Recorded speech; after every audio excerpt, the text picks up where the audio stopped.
Para ubicar el nacimiento del poblado conocido como Joaquín Suárez, cabe primero una breve contextualización del momento histórico en que dicha fundación se gestó, a modo de comprender de forma más cabal y concreta el porqué de ciertos fenómenos y su nexo con el entorno y la sociedad en general. En el gobierno del presidente Bernardo Berro, que tuvo lugar entre los años 1860 y 1864, fueron promulgados una variedad de decretos referentes a proteger el territorio de contrabandistas y hombres fuera de la ley, quienes a usanza de tiempos más lejanos y bárbaros, continuaban con la costumbre de asaltar campos y faenar ganado para bien propio o traspasar fronteras y llevarlos hacia los saladeros riograndenses, que eran los más importantes por aquel entonces. En un país cuya soberanía aún estaba en juego, era necesario cerrar el Estado que aún se estaba gestando con esfuerzo.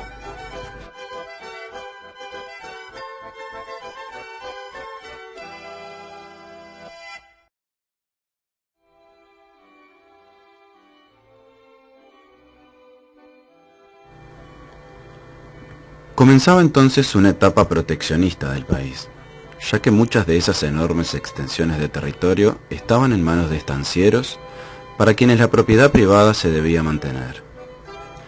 Hicieron así propios los reclamos de muchos. La fundación de pueblos fue una medida tomada con tal fin: el fin de detener el saqueo y comercialización de ganado en las grandes extensiones de territorio. Aunque la mayoría de dichas fundaciones se dio por iniciativa estatal, en otros casos, ciertos núcleos urbanos nacieron y se desarrollaron gracias al esfuerzo de privados, para posteriormente transformarse en pueblos o villas por vías legales, tal el ejemplo de Sauce.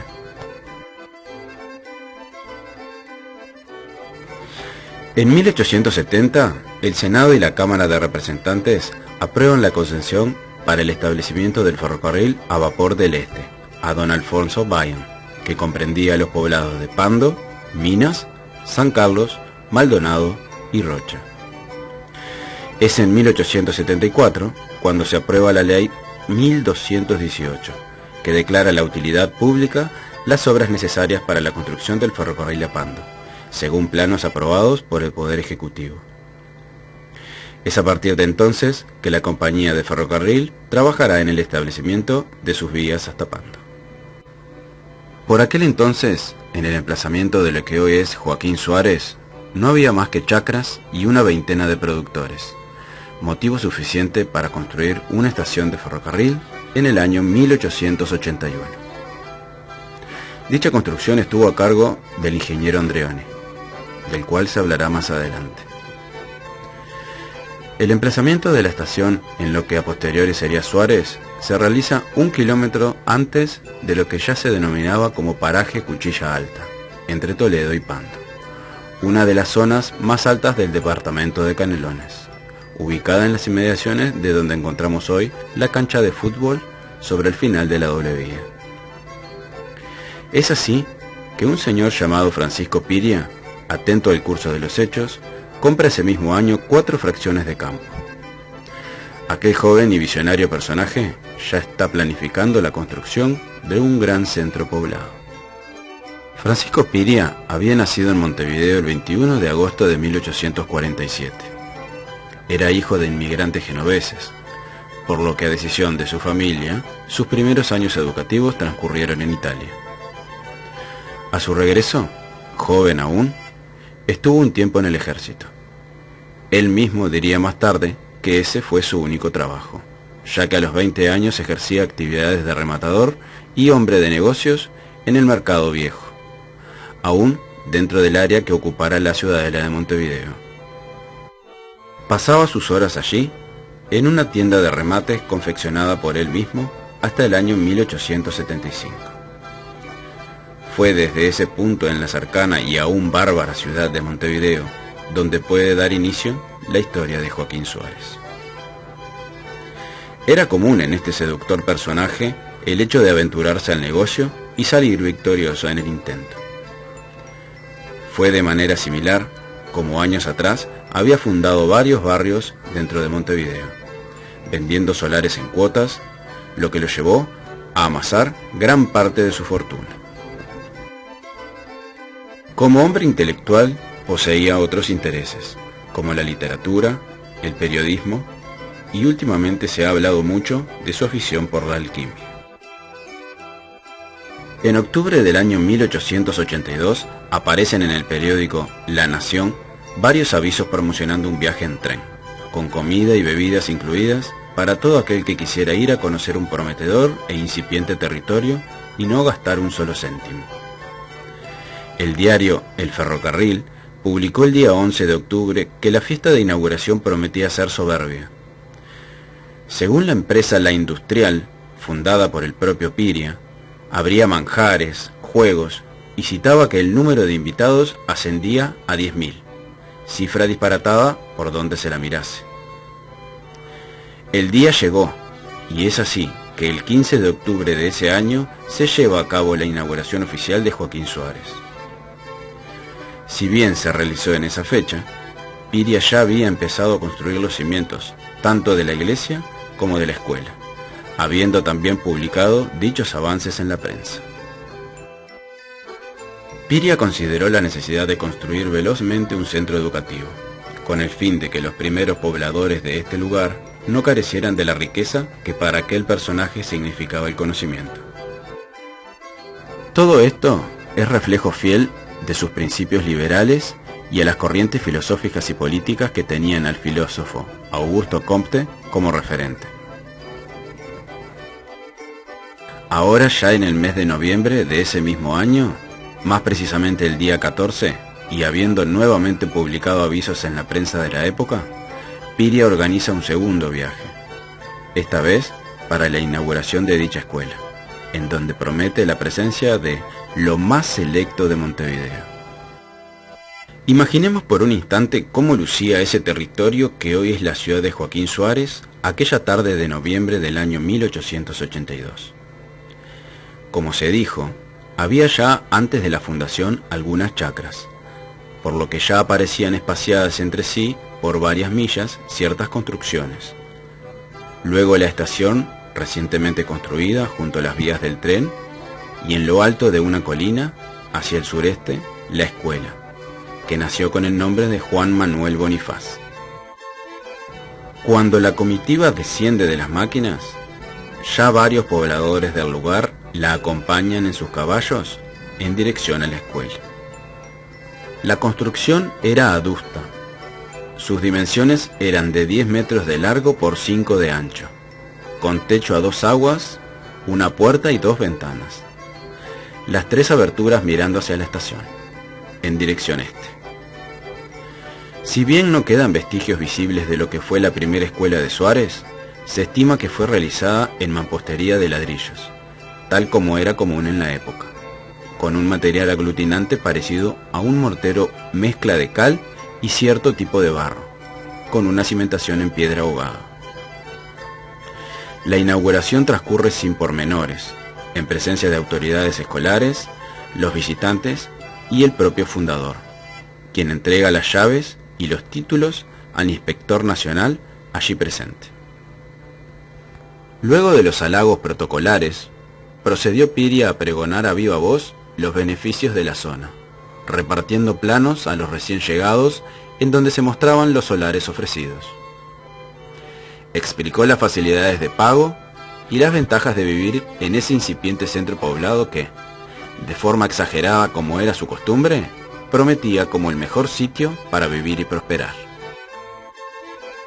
En resumidas cuentas, las primeras construcciones de lo que hoy es Joaquín Suárez fueron en un principio caserones de los chacreros que ya producían en la zona. El sistema constructivo utilizado por entonces era el mampuesto de adobe, ya que era un material que podía hacerse en el lugar sin la necesidad de traerlo de otras zonas, tarea casi imposible para la época. La zona cuenta con buenos suelos para tal fin, siendo los hornos de ladrillos una de las industrias más antiguas del lugar, ubicándose la mayoría de las inmediaciones del arroyo Meireles. Son entonces la estación de trenes y la escuela Juan Manuel Bonifaz los primeros hechos arquitectónicos que se erigen bajo la estricta necesidad de forjar el centro poblado. La estación de trenes diseñada por el ya citado ingeniero Andreoni, es una construcción realizada para cumplir una función. De planta rectangular de 14 metros y medio por 7 metros de ancho, en donde se plantea una lógica interna adecuada a la necesidad. Si bien actualmente se han realizado modificaciones internas, originalmente se contaba con un espacio para la venta de boletos, servicios higiénicos y un pequeño depósito adosado lateralmente. Exteriormente se plantea un espacio abierto, techado frente a las vías del tren, lugar de resguardo para los usuarios.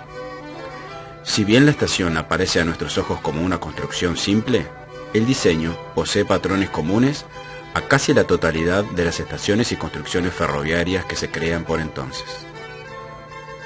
Vale entonces la comparación con las construcciones con la misma finalidad que se encuentran en Pando, Empalme Olmos, Toledo y otras zonas aledañas.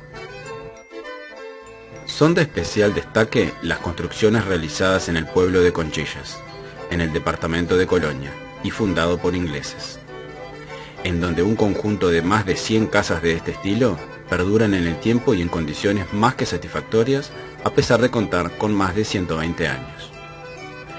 El parecido entre ambos tipos de construcciones nos confirma entonces la practicidad que los formadores de la red ferroviaria nacional, los ingleses, aplicaban a las estaciones en este territorio, aunque las líneas generales de sus formas nos acercan más a las estaciones de trenes españolas.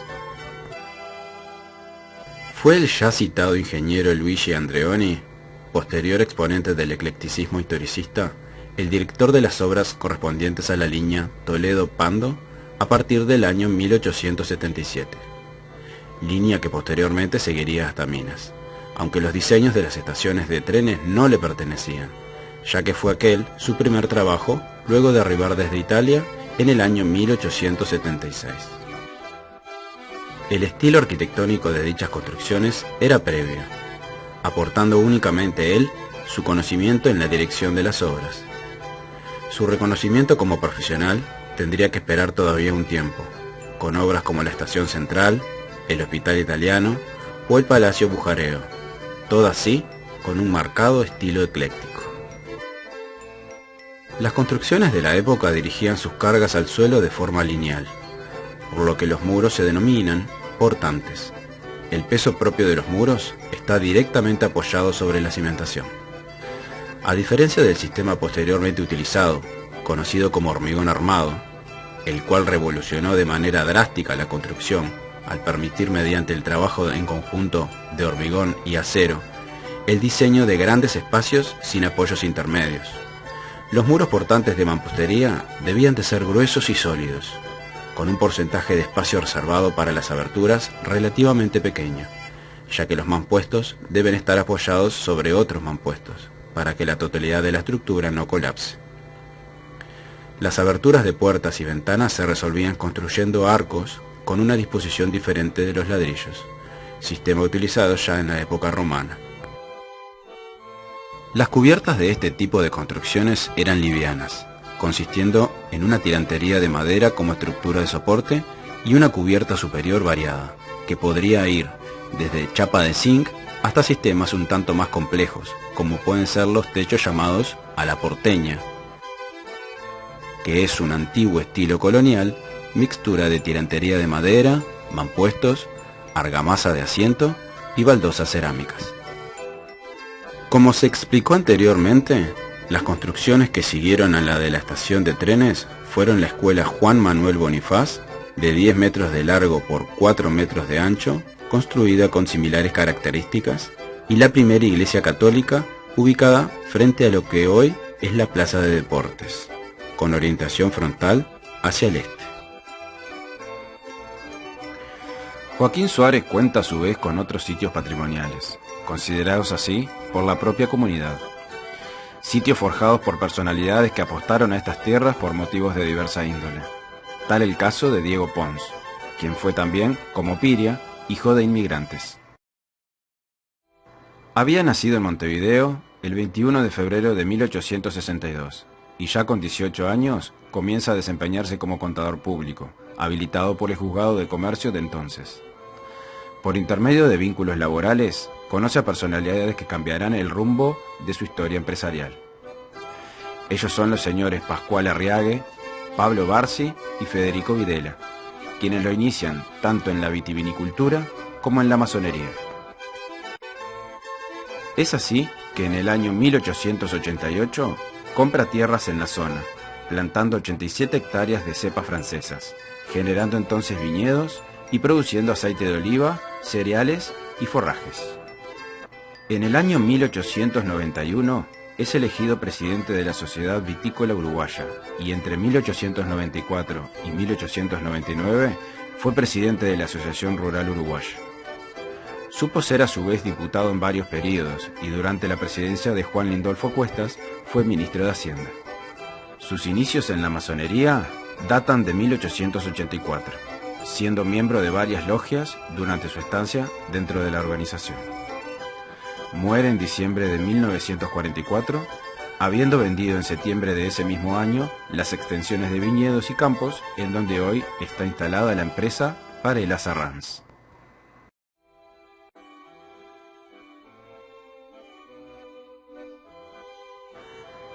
La granja Pons disponía de 400 hectáreas, de las cuales 87 se destinaron, como se dijo anteriormente, a viñedos, aunque la plantación de olivares tenía también su importancia. Dotada de una infraestructura adelantada para la época, contaba con 2 prensas hidráulicas, 2 grandes cubas para fermentación, realizadas en hormigón armado, y toneles de maderas finas, adquiridos en Francia y traídos desarmados en barco, para luego ser armados en sitio mediante exacta numeración de piezas. A principios del siglo XX, la granja Pons producía 870.000 kilos de uva y unos 600.000 litros de vino anuales. En el año 1915, Galanti, un famoso enólogo italiano, visitó la bodega y constató la excelente calidad de sus vinos hace ya 100 años. Por entonces, los vinos habían recibido varias premiaciones, como la Medalla de Plata de Burdeos en 1895, el Diploma de Honor en Bruselas en 1910 y medallas de oro en diferentes exposiciones a nivel mundial. Era la granja Pons un lugar de encuentro y vida social. Pasaron por allí varios presidentes, como el propio Lindolfo Cuestas, José Batlle y Ordóñez, Julio Herrera y Oves, Máximo Tajes, Claudio Williman. Fotografías de época rememoran aquellos encuentros. En ellas se resalta el entorno cuidado del lugar.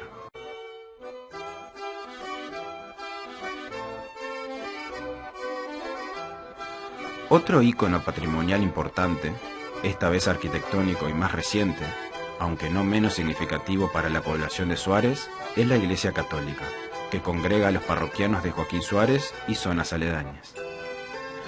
La misma se inauguró en el año 1949 y es diseño del arquitecto Juan Sciuria, destacado profesional de primera mitad de siglo, quien se caracterizó por sus estudios de construcciones coloniales religiosas, realizando a su vez diversos viajes y recopilando información de diferentes hechos arquitectónicos a lo largo y ancho de Latinoamérica. Fue autor de varios libros y profesor de la Cátedra de Historia Nacional en la Facultad de Arquitectura durante más de 30 años. De diseño eclecticista, tiene puntos de contacto con diferentes corrientes arquitectónicas. Posee elementos constructivos propios del barroco latinoamericano, aunque utilizados de manera mesurada. Esto podemos apreciarlo en su acceso cuidado y sobrio, aunque bien marcado. La planta es rectangular. Posee una única nave con un área aproximada de 250 metros cuadrados, manteniendo la idea de ascensión, mediante la proporción de su altura que tiende a la verticalidad, con sus casi 9 metros. La iluminación de la nave central se da por medio de pequeños vanos ubicados de forma lateral sobre las orientaciones este-oeste. A nivel constructivo, es una combinación de hormigón armado y mampostería, contando con un basamento exteriormente diferenciado mediante el espesor del muro y color. Se diseña en 2 niveles, uno por encima de la calle, aproximadamente 1,5 metros, y el otro por debajo del mismo, conformándose un subsuelo de media altura en donde se desarrollan habitaciones que complementan el programa. Haciendo una breve descripción del espacio, decimos que se accede por una escalinata central hacia un espacio semiabierto o porche, para acceder desde allí a la nave central. El presbiterio remarca el final de la construcción principal, luego de la cual, mediante un quiebre en L hacia el este, continúa la sacristía, un despacho, un baño y un salón para bautizos. Todo en el mismo nivel. Bajando las escaleras hacia el subsuelo o sótano, tenemos el comedor, otro dormitorio, la cocina y un depósito, para luego llegar por último hasta la sala de reuniones, la cual se encuentra justo debajo de la nave central, ocupando la mitad de la misma y el área inferior del presbiterio.